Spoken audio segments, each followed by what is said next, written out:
Salam dalam kasih Kristus. Selamat berjumpa dalam sapaan rohani saat ini. Sebelumnya kita satu di dalam doa. Kami bersyukur dan berterima kasih kepadamu ya Bapa, karena Engkau berkenan mengantarkan kami untuk menerima sapaan rohani saat ini. Berkati dan mampukan kami untuk mendapat kekuatan yang berasal daripadamu. Kami berdoa di dalam nama Tuhan kami, Yesus Kristus. Amin. Celakalah mereka yang menginginkan hari Tuhan. Apakah gunanya hari Tuhan itu bagimu? Hari itu kegelapan, bukan terang.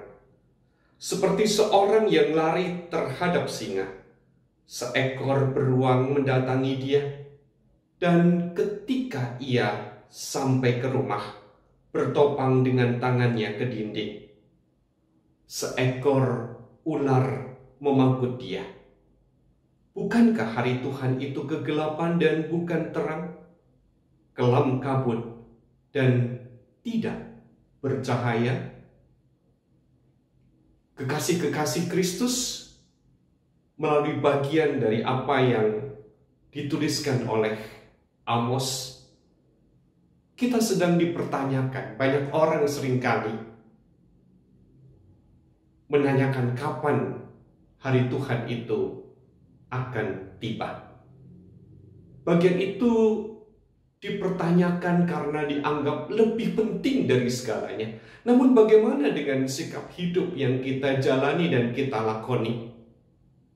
Amos sendiri prihatin sebagai seorang hamba Tuhan, karena orang banyak mempertanyakan hari Tuhan, tetapi hidup mereka tidak mencerminkan seperti apa yang harus dilakukan dan dikehendaki. Hari Tuhan dicari, tetapi mereka melupakan apa yang menjadi tanggung jawab dalam panggilan hidup sehari-hari. Mereka menjalankan panggilan beribadahnya hanya sekadar rutinitas, semarak di dalam perayaan secara rutin, secara liturgis, tetapi mereka tidak merayakan kehidupan sebagai ibadah yang nyata. Mereka memisahkan antara apa yang ritual dan kehidupan sehari-hari. Dan ini menjadi keprihatinan. Di satu sisi orang menjadi takut akan Tuhan, setia menjalankan kewajiban dan tanggung jawab agamanya, bertindak dalam kesalehan, melakukan berbagai macam tradisi keagamaan, namun hidup sehari-hari tidak mencerminkan apa yang Tuhan kehendaki. Tutur kata, sikap hidup menjadi jauh berbeda dengan apa yang dilakoni sebagai orang beriman. Amos sedang mengingatkan kepada kita agar ibadah yang nyata adalah ibadah yang menjadi satu kesatuan antara rutinitas keagamaan dan kehidupan sehari-hari.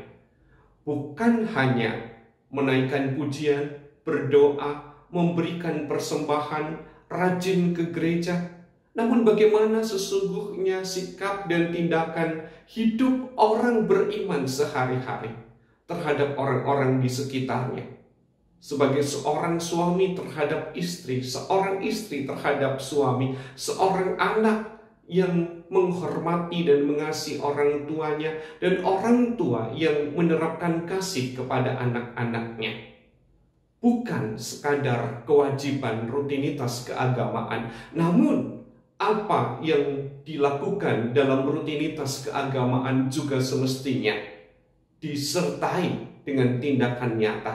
Karena ibadah kita sesungguhnya tidak terpisah antara yang berkaitan dengan ritual dan kehidupan sehari-hari. Biarlah kita yang hidup pada saat ini juga mau menerapkan apa yang menjadi panggilan kita. Hari Tuhan memang tidak pernah kita ketahui.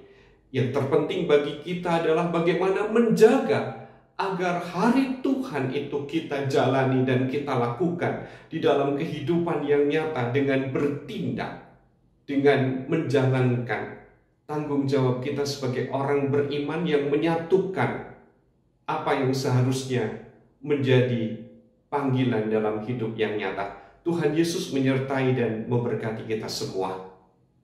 Kita kembali satu dalam doa. Terima kasih ya Bapa, karena sesungguhnya kami diingatkan ketika kami menjadi orang beriman bukan hanya sekadar rutinitas keagamaan yang kami lakukan, namun bagaimana seharusnya tutur kata, sikap hidup, dan tindakan yang kami wujudkan adalah tindakan yang mencerminkan Engkau sepanjang hidup yang kami lakoni. Ibadah yang nyata dalam panggilan sehari-hari. Biarlah kami boleh menjadi orang-orang yang setia bukan hanya dalam rutinitas keagamaan, namun seluruh perjalanan ziarah iman kami yang mencerminkan Engkau dan Engkau hidup di dalam kami. Di dalam Kristus kami berdoa dan berserah. Amin.